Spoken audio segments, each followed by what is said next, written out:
Larissa is a digital marketing professional with over 12 years of experience developing and executing digital marketing programs in the entertainment, publishing, and retail industries.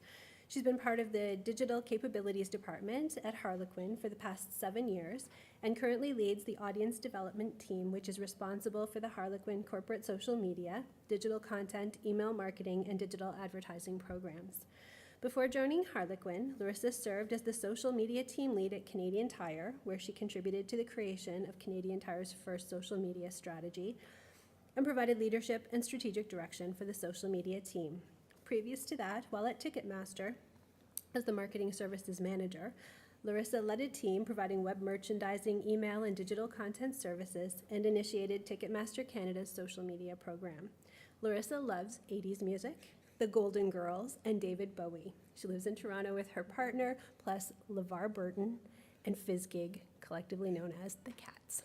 Welcome, Larissa. So we're going to start with this video. Just to start off, I'll break the ice with this guy. So this is one of our Harlequin Romance Make a Date with Harlequin videos. I don't know if you've seen them online. They're hidden camera videos, and the heroes are all going on dates, etc. So this was the first one we did, and my favorite one. So let's start with that one.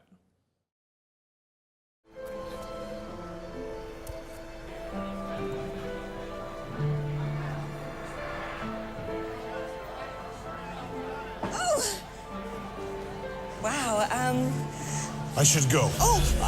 wait, don't go yet. I mean...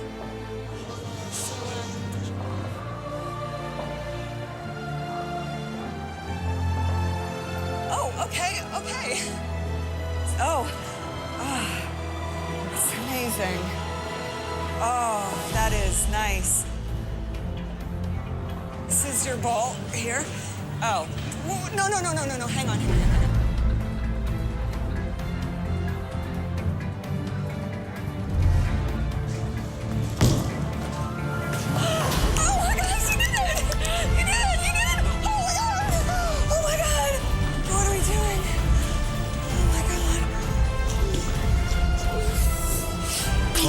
Okay, we're going? Are we going? We have a whole hour here. You're gonna take him? Okay, good.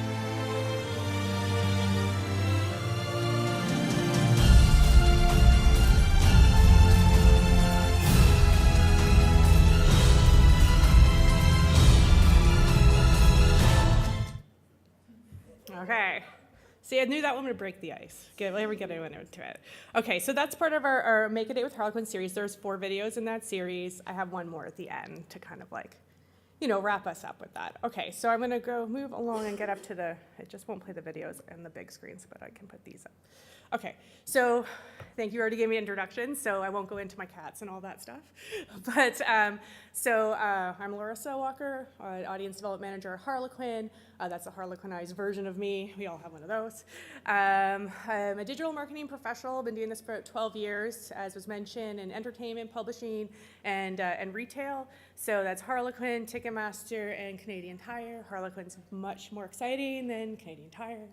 So, and my team, all the little bubbles at the bottom. So my team consists of email, digital advertising, digital content, social media, and video. And Amy over there, I'm pointing her out, that's the email manager right there. So our team works, there's about 7 of us and some freelancers and change in there. And we do the digital marketing for all of Harlequin. So we don't just do for the romance, we do for everything. And we work on all the different brands and all the different channels. Okay, a little bit about Harlequin for those who don't know. So Harlequin publishes 110 plus titles per month, which keeps us very busy doing all the marketing for those. 2 books are sold per second of Harlequin books around the world, and then total, we've had 6.7 billion books sold overall.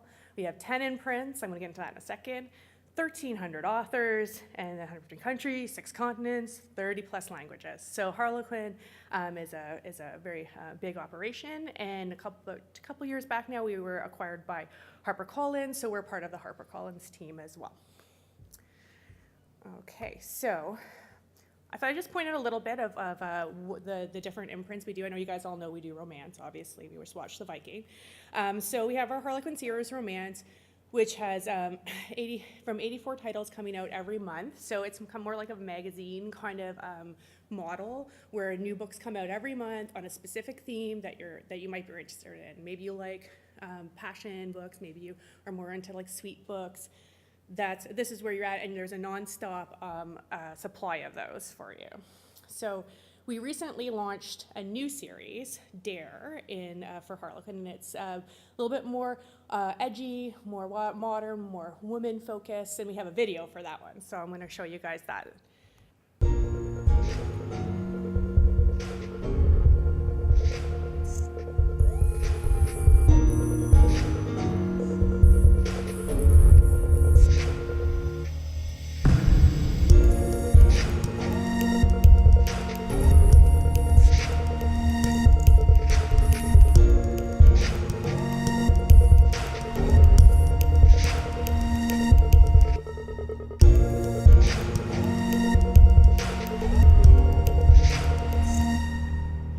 So that's Dare. It came out in February. It's ebook only in the US, if you are interested in checking that out. Okay, so let me get back to the big screen. So in addition to romance, we do other things. So Harlequin has expanded its trade publishing program extensively in the last year, 2 years, maybe 3 years, around there. So we have a diverse group of authors, growing imprints, and it's all commercial fiction, narrative nonfiction. It's not romance, is what it is. So we have we have YA in there, and we have like some thrillers, lots of different things that you can read from those imprints. And because they're so new, and when I've taught classes before at some of the publishing courses, people always ask me about how do all these new things work? And I have a video for that, because this ain't my expertise, this part. So. But this is a great video to really get an idea of how Harlequin is more than romance, and this is also a tool we use. This is more for like the trade and that, and not really for consumers. However, it's also, you can use it for, trade marketing for those purposes, video as well. So let's put that one on just to get, We are all connected by stories. We're moved by the desire to imagine, discover, and share. Bringing unforgettable stories to the world is what drives our growing trade program. Are you ready to get to know us better? Readers are explorers. They crave variety and like to push boundaries, and so do we. Carina Press loves to take chances and try new things, from mystery and LGBTQ to romance and paranormal. Carina reaches adventurous readers in the digital format. Stories are powerful. They can surprise us, move us, and even make us fall in love. HQN Books is synonymous with romance. Whether historical or contemporary, sweet or sexy, HQN unites tension, passion, and the promise of happily ever after. Life is vibrant. It's gossip, school, family, and friends. Sometimes it's not even of this world. But when you're growing up, life is never easy. Harlequin Teen is exciting and authentic, capturing the teen experience with stories that are edgy, courageous, and relevant. It's the home of unforgettable characters and thrills. Reading is addictive. It's entertaining. It's social. Books are often the center of our conversations. Mira Books is all about binge-worthy reads and commercial blockbusters and bestsellers. Mira is where we started, and it's still growing with established authors and exciting new voices that readers can't wait to talk about. These 4 imprints are just the beginning. To continue connecting stories and readers worldwide, we're proud to launch 3 dynamic new imprints. Introducing Park Row Books, the home for literary voices and powerful stories, perfect for book clubs. These are novels led by diverse, complex characters with experiences that truly move readers. Park Row Books is the destination for literary works that are well-crafted and have a broad mainstream appeal. The stories are thought-provoking, they ignite discussion, and they have a long-lasting impact. Get acquainted with Graydon House Books, an imprint built around modern relationship fiction. From lighthearted humor to edgier drama, our unconventional stories follow characters as they navigate the ups and downs in life and feature multifaceted and evocative themes. Graydon House hits that sweet spot between commercial and literary fiction with modern and relatable stories about life. They delve into the familiar as well as unexplored territory in ways readers won't soon forget. Finally, meet Hanover Square Press, featuring fiction, narrative history, journalism, and memoir. Hanover Square tells the fascinating stories of our world and keeps readers turning pages late into the night. Hanover Square Press reveals perspectives and experiences that you can't find anywhere else. These are the type of surprising, compelling books that you can't wait to talk about.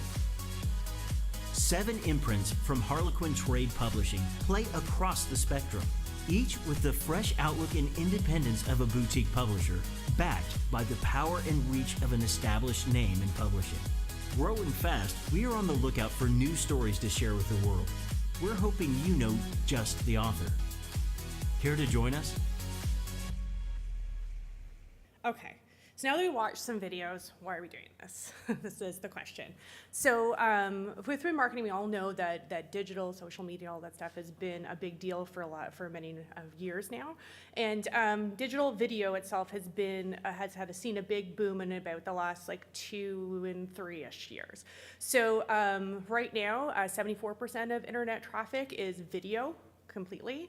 By 2019, that'll go up to 80%, and then 2021, 13% of all of the traffic will consist of live video, so those Facebook Lives, Periscopes, and all of that stuff. So obviously, this is what people are doing when they're online, so if we want to market to them, we want to talk about our books, talk about your brand, video is something that we definitely need to consider. I have a few other stats here that for consumers, how they feel about video. So they would share a branded video like the one we saw with the Viking if they thought it was entertaining. So we made entertaining videos they would share with their friends. Consumers say that 90% of them say that videos help them in their buying decisions. If you think about yourself, do you go watch videos if you're trying to figure out if you want to buy something or not? Mobile consumers, 92% of them on mobile will share videos on their mobile, and then 50% of internet users look at the videos for sure before they're even going to go to the store. And then for us, like for our like publishing companies or authors, how does video help you, right? So companies use video, enjoy 41% more traffic on their website. If you mention video in your email, like your email subject line, it's 19% more open rates. If you have video on your landing page, it's 80% more conversions. And viewers will retain the message of what happened in the video 95% more than if they had just read it. So this is all very important, and there's lots of different types of videos that can cover everybody's different needs in the marketing area. So just a quick look, big numbers in the platforms, like what are the big platforms where video is popular? Instagram Instagram's the only social media platform where images have more engagement than video, but video's on the rise there. It's up 80%. You got 5 billion YouTube videos being watched a day. 500 million people watch videos every day on Facebook, and then 82% watch video content on Twitter. So as you see, there's a lot of videos going on with all of these. And the other part of it is these social media platforms, a lot of them have now algorithms that are regulating what content you're seeing and not seeing. So back in the day, you get all your followers, you'd post it, everyone would see it, didn't matter, we posted, they saw it. Doesn't happen anymore, and it constantly changes. But video is prioritized above other types of content in the algorithms currently, and therefore using video, you will get your content seen by more people. And then, and if people see more of your content, then Facebook, for example, will think that you have good content, and they'll show your other content to people too. Because if you put out stuff and Facebook thinks no one likes your stuff, then they'll just decide everything you put out is garbage, which is not true. But it's just it's just an algorithm that's going through this stuff. So video, prioritize live video, even up the charts over top of created video. But it's just good though for us and for authors, because authors are really good. You don't have to worry about making it. You're doing it at that time. It doesn't cost any money for you to do it. And for us, we get that live, authentic experience. Everyone gets to talk to them, and Facebook likes it right now. So we do a good 4 of those or more a month. Got a lot of that happening. Okay, so really quick, okay, now we looked at why we want to do video. So then what do we do with video at Harlequin as part of our strategy? And I talk, I talk as a publisher here, but I know with these conferences, a lot of authors, a lot of different people. So all this can apply. You just got to put it towards your business model, right? So what we do for overall of all of our digital marketing, we're looking at reach, to reach, engage, and convert. So get the content in front of people for them to see it. They want them to actually then watch it, comment on it, and then convert, we want them to take some kind of action. So if we want them to sign up for an email address, we want them to buy a book, do we want them to go watch another video? Those are the three things that we're trying to do overall, and that applies to all the digital marketing areas. So that goes for email, that goes for social media, goes for advertising, etc. So, and then for video specifically, like, okay, I'm gonna do a video. Larissa said I should do videos, so I'm gonna do them. But I'm just gonna do it, and then I'm gonna sell all the books. But that's not the case. So yes, you wanna do it, but you need to have it integrated with your other things. So it's not the only thing. So even that Viking video we saw at the beginning, it was great on its own, but we had a lot of other things going on during that time period. So for example, for integrate, I just kind of did an overarching thing. You have some advertising going on that would, like, if you have your video for your book, and then maybe you have a price promo going on over here, then you're sending the information on email, maybe you're doing a sampler over here, and you're doing some stuff on your social media as well. Because that gets it in front of everybody. It's an integrated campaign. Video's not the best thing for, like, watch a video, buy a book. It doesn't work that way. It's getting it into their mind for the awareness part of it, and now they kind of know about it, and then all of a sudden they're getting an email about it, oh, they see a sale about it, and there's a sample, and then you're moving them down the funnel to actually buy that. But everyone can remember, it's not video, at the end of it, I'm buying the book. I know everyone put that in, but really think of it more as an awareness tool to move in with all these other things. But when people get connected with this and share it, then your awareness of your brand, as a publisher brand or author brand or whatever, gets in front of more people. So just always remember, yes, we want to get this content in there, but you need to have it as part of an overall thing. Okay, so on that note, I'm going to do a video here so this is from A Graydon House, which is one of those new imprints we talked about. This is not a romance at all, as you can see. But this was part of an overall campaign. So as I was saying, we made this, the video is really cool. We used it, we got tons of views. We also edited it a bit to use it in like ads as mini videos and things, but we had a lot of other things going on. We talked about before, email, price promos, other in-store support, all that kind of stuff. Okay, let's see what's happening to the wife on here. Okay.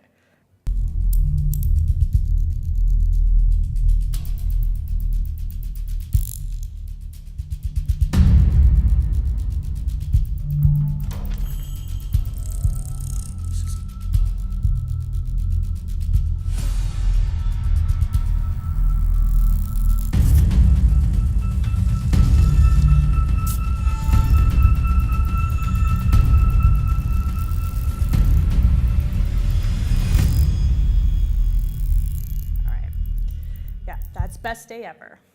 So we're showing that. It's fun because it's a bit of a creepy one, but I like making those ones. They're fun.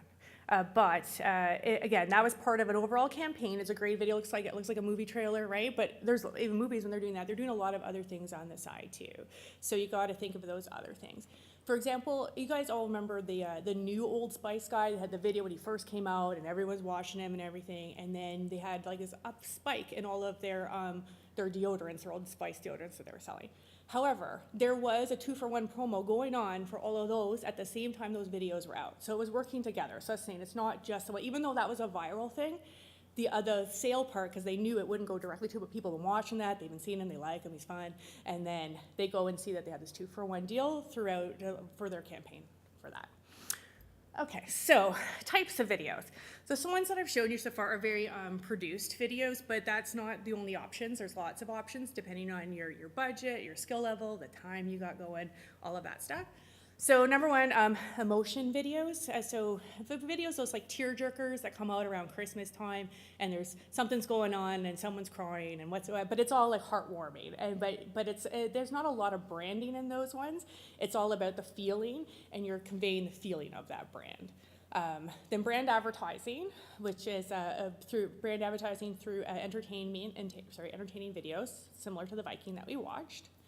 And then engagement content. So this is a content where you're trying to get people to engage with your video. You might be asking them questions during the video. Maybe you ask them questions before and you're including some of the comments they put on to like into your other videos into this video. So that's more you're trying to just like solicit some engagement. It's not a direct sell, but for the social media, for Facebook, all that stuff, you gotta kind of have the engagement, the just buy my book videos, not a good thing. Live events, we talked about Facebook Live, Periscope, and the others. That stuff is available to everybody. You can do it right away. As I said, Facebook likes it right now, so get on it. And I said it's very cost effective. We do it ourselves in the office with a phone and a tripod and stuff, but you can do it at home. We teach all the authors to do it as well, and they do it from home. Okay, so I'm going to show a quick emotion video. So we can get, and I think Amy made this one. It's yours.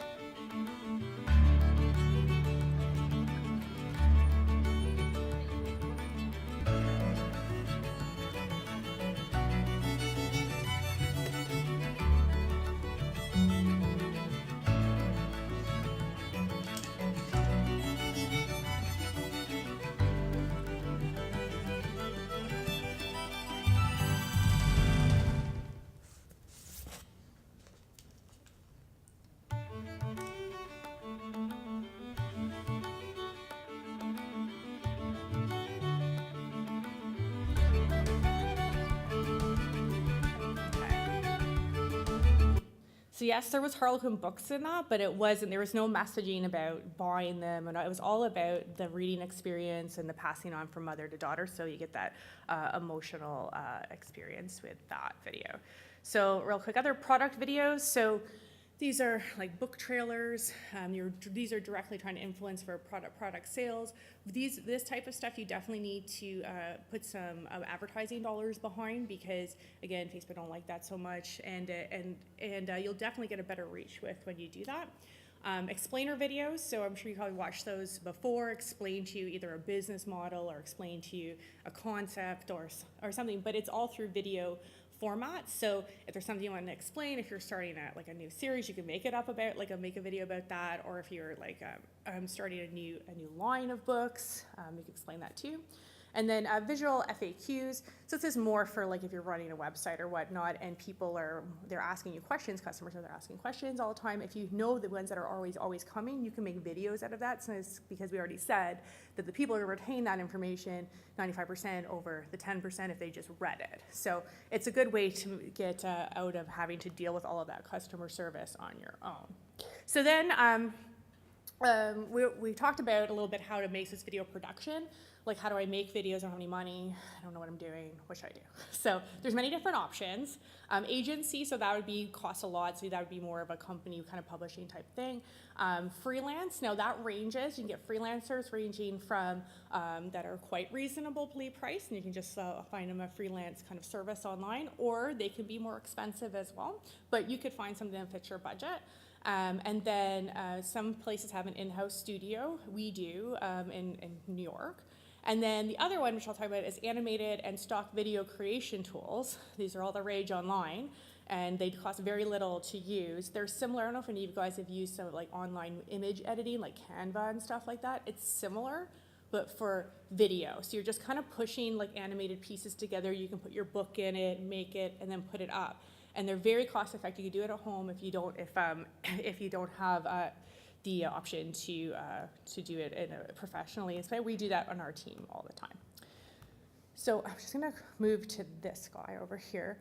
So engagement is super important. So once you have your video up there, what you really want people is to engage with the video, not just watch it. You want them to talk about it, comment on it, etc. So for our engagement videos, this was a shareable that said, what was your first romance you ever read? And we asked that questions because they were telling us that anyways in the comments. So I'm like, well, why don't we just ask them then? So we'll put this up. We asked this. It went bonkers. They were all telling us their stories. their first romance from their aunt, their grandma, all craziness. So we're like, you know what? Why don't we make this in a video? Because like we already know that they want this stuff, right? And that's the social proof. So if you know like posts are doing good, you're like, okay, maybe I can like extend that somehow. And then you gotta make sure if people are talking that you're talking back. So we have a thing called all hands on deck for Harlequin. So every comment that we get on every is answered, and not just with a like or a sticker or whatever. They're talking to everybody. And if there's a lot going on, everyone has to jump in and do it because that's most important. And then you can also have your authors comment in the section when the video's up. During the live video, very important to have that going on as well. So let's just show you the video they made out of this. So this was the question that we showed before. And then I'm pretty sure it's the same one question. So what we did is at RWA, we filmed the authors answering the question, and then posted it back online, and then more people answered the questions again.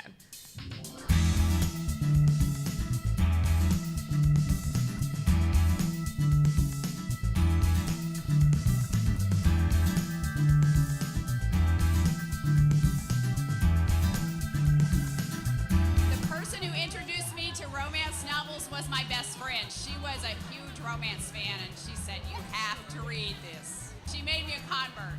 Back in the day, my mother used to get Good Housekeeping, and they put abridged romance novels in those. And I was 13 and bought the real ones and had no idea that the stories were as steamy as they were.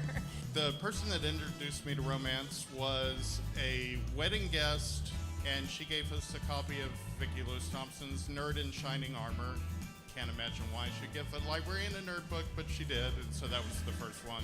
It was my friend Julie's big sister, because we were at her house and we found this box under her bed of Harlequin Presents, and we took them out and we snuck them away and we read them. I won't tell you how old we were.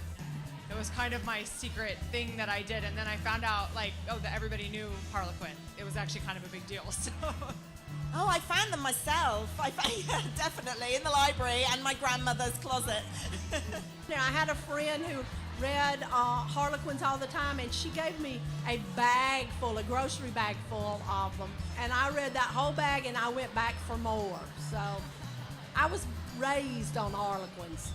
I found a box of romance books in my grandma's basement. I figured if she was hiding them, there had to be something really good in them, so I would sneak them, and I started reading them at age 12, and they were Harlequins. I worked for the Fox Sports Channel, and I worked at night, and one of my coworkers read romance all the time, and she actually was the one who introduced me to romance novels. And I just kind of found it. I don't think anybody told me about it. And it was a love story after that.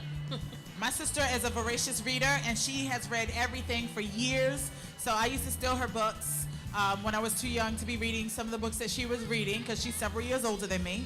So I would steal her books and read them, and then when I got a little older, she would give them to me after she's read them. So she really introduced me to reading. My mom gave me an old 60s romance that she had pre-read to make sure there wasn't any naughty bits in it. Unlike a lot of people who were introduced by their mothers or their grandmothers, I had a fear of flying and then picked up the romance novel in the airport bookstore, and it was the easiest flight I ever did because I totally forgot about everything except the story I was reading. So romance cured my fear of flying as well. My mother introduced me to romance novels. She had a few, and of course, those very first ones she had were Harlequin.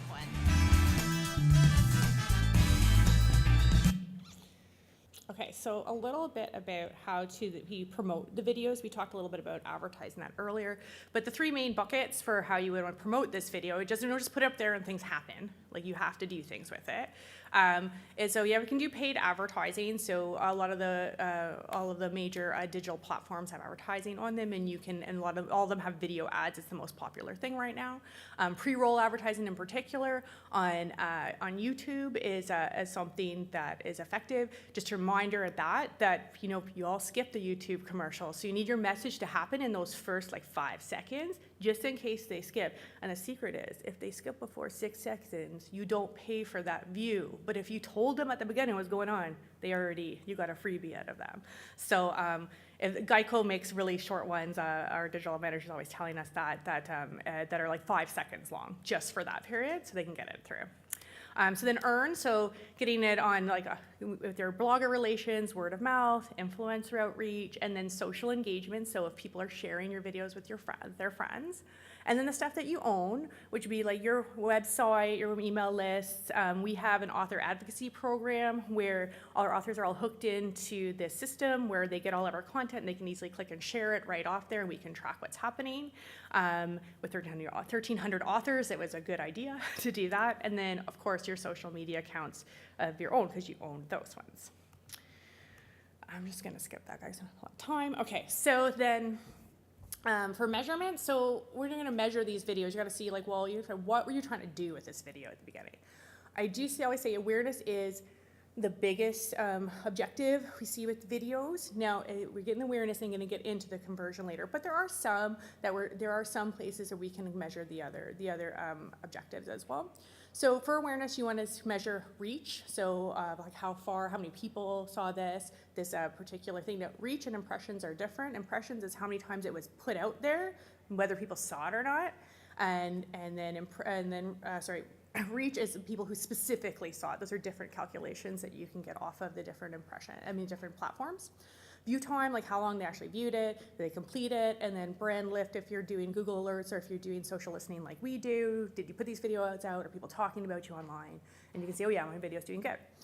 And then engagement, we talked about all the comments and we got people to answer the questions. So user interactions, again, how long they view it, if they completed the video, and if they click through rate there. And then conversion is more you can see how your cost per view, cost per click, cost per action.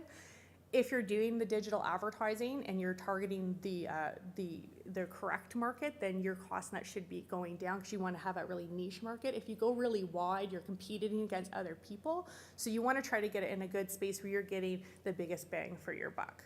So this is our newest video. It just came out last week. In the Harlequin, Make a Date with Harlequin series. Let me get this guy big because this one's good. Thank you. Your Majesty? As I said, please, call me Fedor. Gustav has laid out a little lunch for us. Oh, my goodness, this is for us? Oh, for you, yes. You know, I already brought a 6-inch veggie sub. Gustav would be so upset to see the charcuterie go to waste.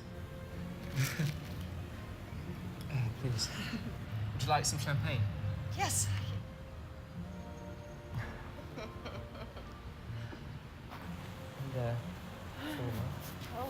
I'm sorry if this is overwhelming, but I love you.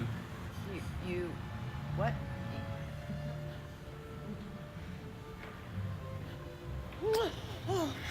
Gustav! The charcuterie must wait. You are the most beautiful woman I have ever seen. Thank you.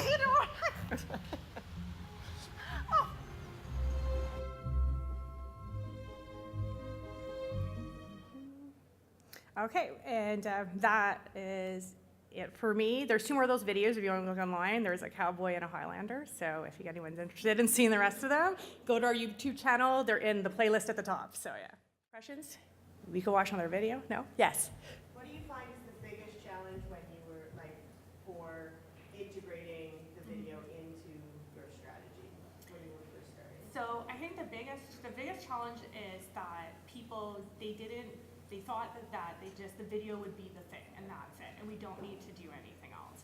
And so that was one of the big challenges. Second challenge is that, yes, the marketing team, the business, they want to make money. So like, why does this video just tell them people buy books for 3 minutes, right? But to then have to educate them that that's not how people are using social media and watching these videos. So to make sure that we're thinking of the user first, the person who's viewing it, that it's viewable. I'm always having these disagreements with marketing when they want to put so much more marketing material in the video. And I'm like, it's making it hard for the user to view it because we have so much quotes and endorsements and everything in there. Yeah, let's do a couple, but let's think of the person who's actually seeing the video, because if they don't want to watch it, it doesn't matter what you put it in, right? So yeah.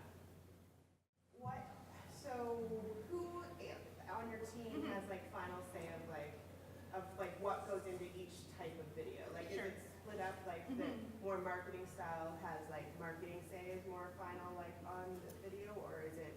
Yeah, that's kind of, yeah, there is difference. So some of them we do ourselves within our digital teams, those engagement ones, the question asking ones, those are with us and we do them all. But for the marketing team, we do have a process that our team makes the videos for everybody. So we don't make anything for them unless we have a plan of what we're gonna do with it. But what happens is at the beginning, we have a brief and we send it out to them and they fill it out and tell us all about their book and how it's positioned and give us all the marketing information.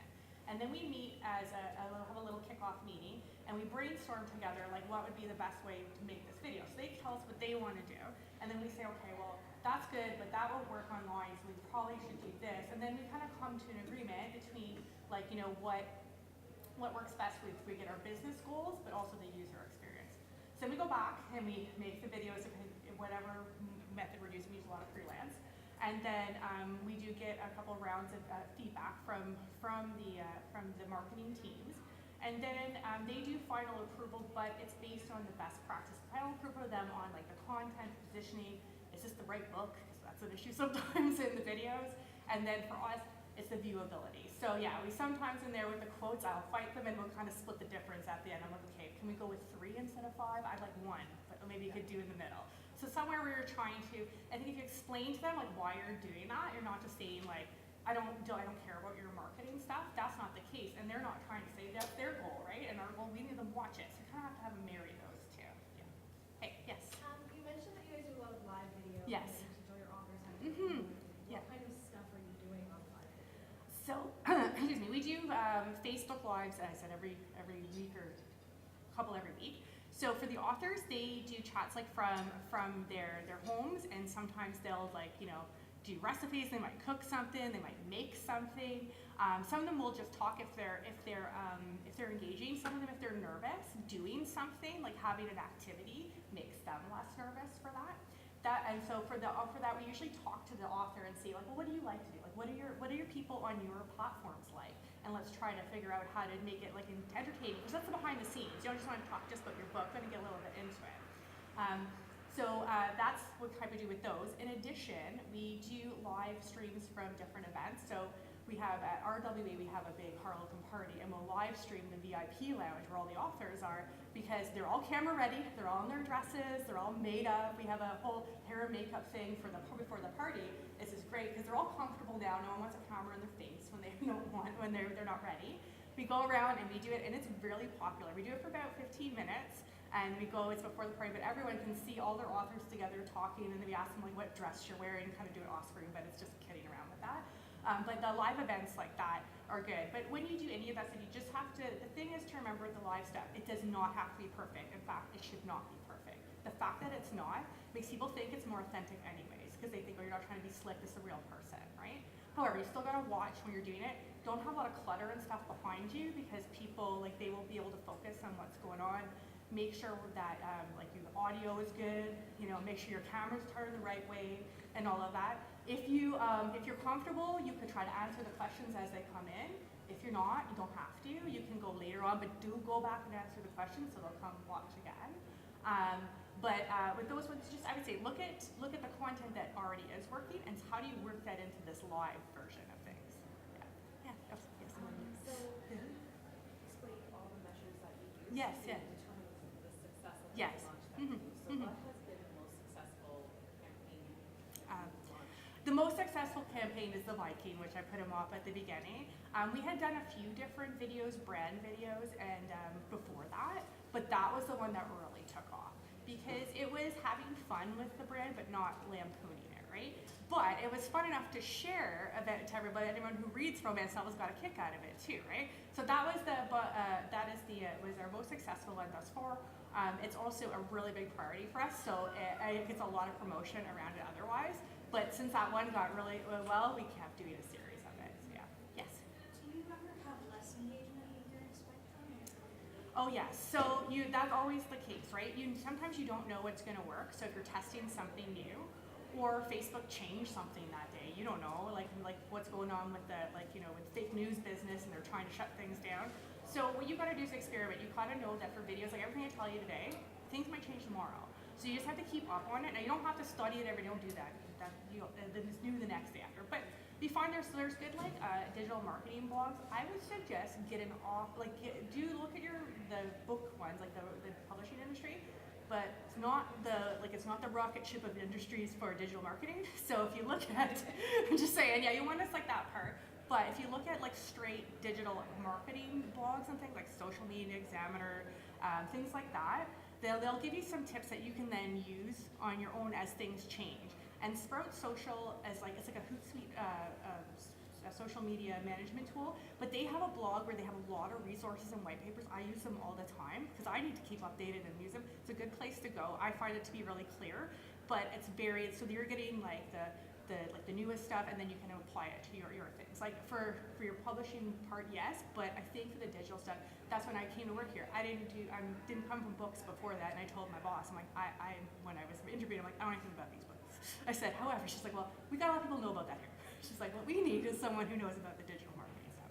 So do both. So make sure you keep with the industry, but keep on looking on those ones, because engagement-wise, sometimes like it does well, and sometimes it doesn't. And we test things. Some of our stuff's doing great. Some of us are like, oh man, they're totally gonna love this. They're totally gonna love it. We put it up there, wah wah, and we're like, never again.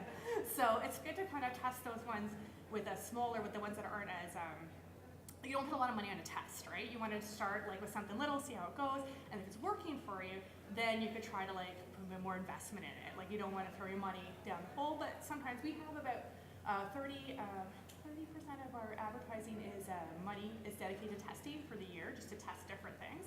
But I know everyone doesn't have that option. But yeah, test the smaller things and then see. But know that things are gonna work, things are not gonna work. Doesn't mean you didn't do a good job. Doesn't mean that people don't like you or you can never do anything good. It's every day. You just gotta let it roll off the back of my head. What's next? Let's try something else.